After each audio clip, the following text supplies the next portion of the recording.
Energy, the best performing sector today, but coming off its worst week since March 2020, falling into bear market levels. How much more room is there for a run in this trade? Joe, I'll go to you first.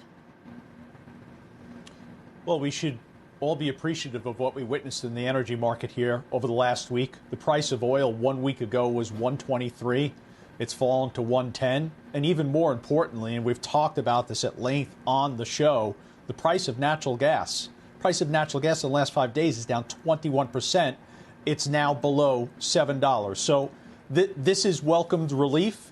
I think there's a degree of correlation in a lot of the correction that you've seen in the XLE and other energy names. By no means do I think you take your allocation towards energy and put it back towards an underweight, because I do think there's a structural bullish fundamental formation in the energy complex.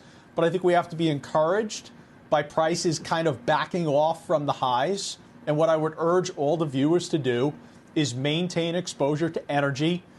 If you're kind of trying to replicate the S&P 500, well, somewhere around 6 or 7% is probably going to be the right allocation for you as we move towards the winter season, in which that's when the real stress will come again for both oil and natural gas.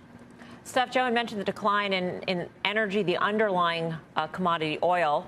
And when you compare that to the move that we saw in the equities last week, I mean, the move in the equities is extraordinary. To look at a down 17% week on S&P Energy, that was staggering.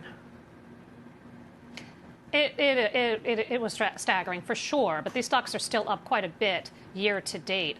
The reason oil is where it is, or at least it was at 80 pre-war.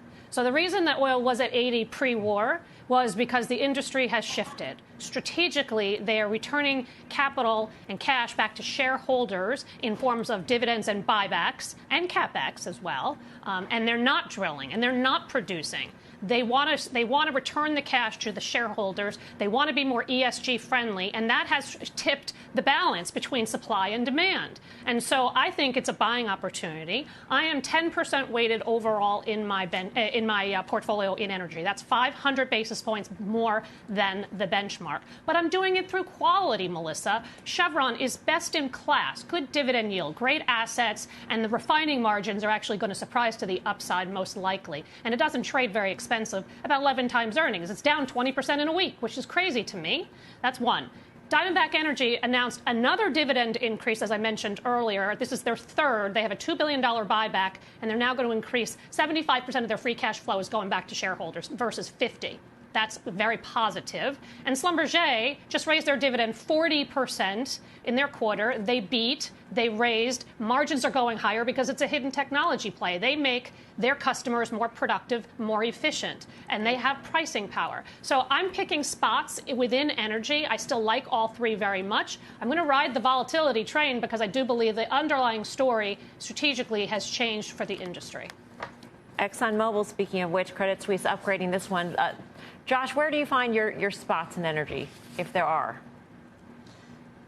So just one thing I would say is, like, broadly speaking, one of the hallmarks of a true bear market is that there is nowhere to hide. And you can have a sector like oil, which is obviously the big leader this year, and then last year has last week has like the worst 5-day period in multiple years. And a lot of the gains of the people who have said I'm hiding out in oil disappear almost overnight. So we've been through that.